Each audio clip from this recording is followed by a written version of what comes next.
7월 칠성이 뭐냐고? 이건 설화인데 옛날 하늘의 목동인 견우와 옥황산제 손녀인 직녀가 서로 사랑에 빠졌어.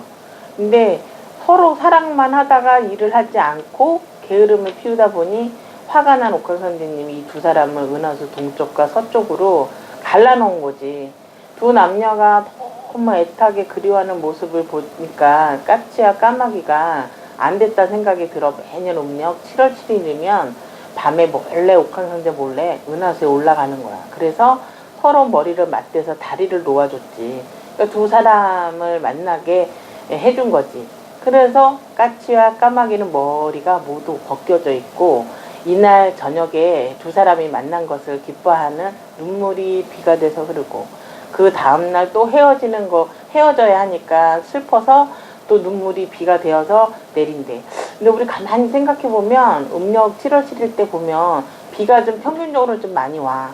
그리고 이런 날은 민간에서는 명절 음식으로 밀국수, 밀전병, 호박부침, 백설기 이런 걸 만들어 먹었는데 밀국수, 밀가루 같은 건 요즘 흔한 거지만 그 전에 귀에서 요맘쯤이면 항상 맛있는 음식이 나오는 때라 그 밀가루를 이용해서 음식을 해 먹었던 거야.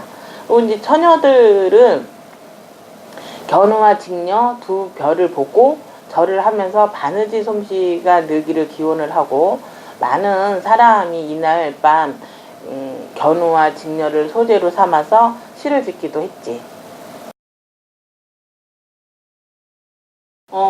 외국에도 칠석날 있냐고? 당연히 칠석이라는 건 있지. 칠석이라는 명칭은 시경에 처음 등장을 하는데 이걸 보면 중국 춘추 전국시대 이전부터 존재했음을 알 수 있어. 일본에는 다나바타 맞절이라는 게 있어. 다나바타는 일본의 대표적인 명절 중에 하나인데 대부분 신을 기리는 의식으로 일본에서는 음력이 없기 때문에 양력 7월 7일 오전 1시경에 행해. 근데 이게 새벽 1시를 말하는 거야. 그 이유는 오전 새벽 1시에는 이 천정 부근이 있는 이름에 있는 모든 별들이 쑥 올라가고 운하수, 견우성, 진녀성 이 세 가지가 가장 절정에 달아서 이 시간대에 그게 딱 맞기 때문에 그 시간에 하는 거고 또 그런가 하면 중국에는 우랑직녀라는 설화가 있는데 중앙아시아나 동북아시아 북방 지역에 공통된 설화로 추정을 해. 우리나라에서는 견우라고 하지만 중국에서는 우랑이라고 부르는 거지. 중국의 우랑직녀 이야기는 우리나라 견우직녀 이야기랑 선녀와 나무꾼 이야기가 결합된 형태라고 보면 돼. 그리고 견우와 직녀가 1년에 한 번 오작교 다리에서 만난다는 7월 칠석은 중국에서는 발렌타인 날이다.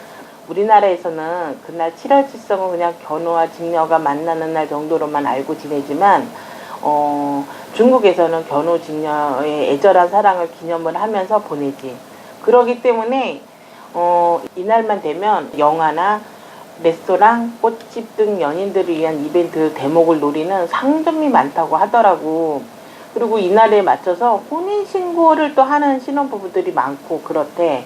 그러니까 한중일 중심으로 같은 내용의 설화가 정해지고 있는 거 보면 7월 칠석을 지내는 것도 같아. 우리나라에는 대한 덕흥리, 이 덕흥리는 평안남도 강서구에 있는 건데 우리가 학교 다닐 때 배웠듯이 고구려 고분벽화 이 이야기가 그려져 있지. 이 고분벽화는 서기 408년이야. 즉 그러니까 강계통 대항 18년에 추조되어 있는 건데 여기 벽화를 보면 은하수가 완만하게 표현되어 있고 또 견우는 황소를 이렇게 끌고 가고 직녀는 뒤에 있고 또 검은 개가 거길 따르고 있는 그림을 볼 수 있어. 또 자세히 보면 황새포를 입은 견우는 한 손에 고삐를 쥐고 있지. 직녀는 두 손을 또 가슴에 모으고 있고. 우리나라는 매년 음력 7월 칠석을 기념하고 있는데 7월 7일은 바쁜 농사일을 어느 정도 마치고 나면 무더위랑 장마가 이제 어느 정도 끝난단 말이야. 그러기 때문에 잠시 몸과 마음을 추스리기 위해서 주변 정리를 하는 날로 삼았지.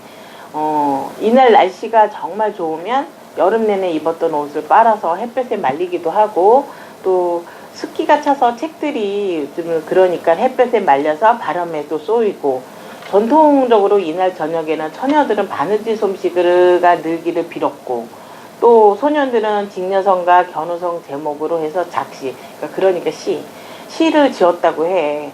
또 우리 부녀자 엄마들은 우물을 깨끗이 치우고 또 떡을 해서 칠석지를 지내면서 우리 집안과 자녀를 위해서 빌었던 거지. 또한 칠석날은 햇것을 맛보는 날이야. 새로 난 고추, 가지, 나물 그런 걸 무쳐도 먹고, 호박이 잘 열고 또 오이랑 참외가 많이 좀 나올 때라서 호박 부침을 해서 먹었다고 하더라고.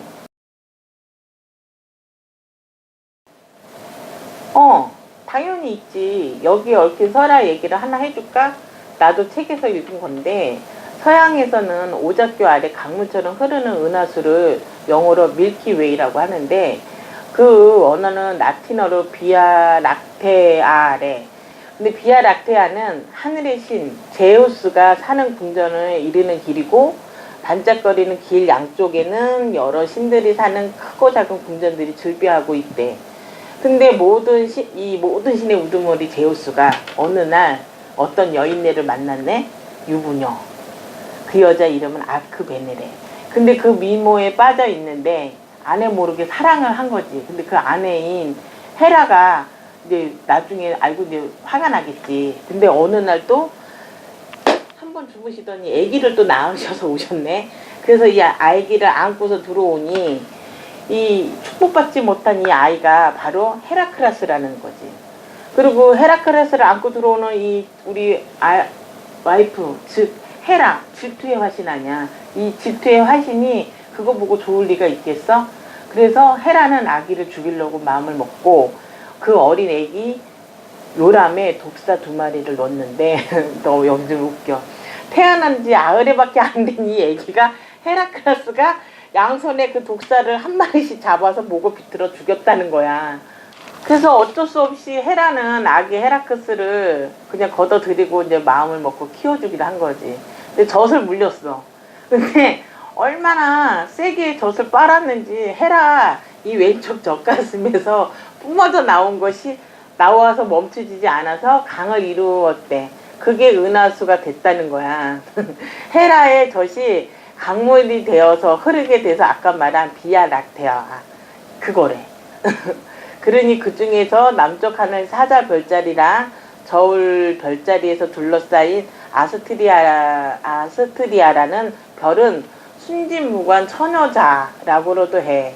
이 별은 보통 한 손에 저울을 들고 다른 한 손에는 칼을 든 모습으로 서양에서 그려져 있는데, 이 별자리가 서로 대립하고 주장을 하고 있는 사람들에게 저울로 담아서 심판하는 것처럼 보이는 거야. 그러니까 우리가 이게 왜 이 별을 정의의 여신이라고 부르는 거지. 그래서 세계 여러 나라에서도 보면 정의를 상징하는 걸 이 여인이 많이 보이고, 우리 왜 법원 같은 데 가서 보면은 그렇게 딱 들고 있는 게 바로 그런 신에서 나오는 내용이야. 내가 좀 삼천포로 빠지긴 했는데 서양에서도 은하수를 이렇게 사이에 두고 감정의 대립을 이런 식으로 표현을 하고 있지. 칠석제는 특이하게도 유일하게 재간이 남자가 아니라 여자야. 그것은 수녀가 재간이 되기 때문이지. 여기서 얘기하는 그 수녀는 그 우리가 카톨릭에서 말하는 그 수녀님이 아니시고 여자 수도자를 존칭하는 거야. 그렇기 때문에 집사랑 축간도 여자가 될 수밖에 없어. 그 전통이 지금까지 내려와서 오늘날에도 칠석제는 재간인 여자야. 그리고 조선시대의 칠석제를 보면 부녀자들이 내당에 있는 우물가에서 제를 많이 지냈지. 그런 건 그해 첫 수확물인 가지와 오이, 호박 이런 걸 장독대에 마련하고 제사상이라고 그러지. 제상을 만들고 물 한 그릇 그리고 같이 올려놓고. 그런데 이 풍습은 슬프게도 일제강점기 36년 동안에 모두 사라지고 절에서 불공 드리는 그런 칠성제로 좀 변한 게 좀 안타깝지.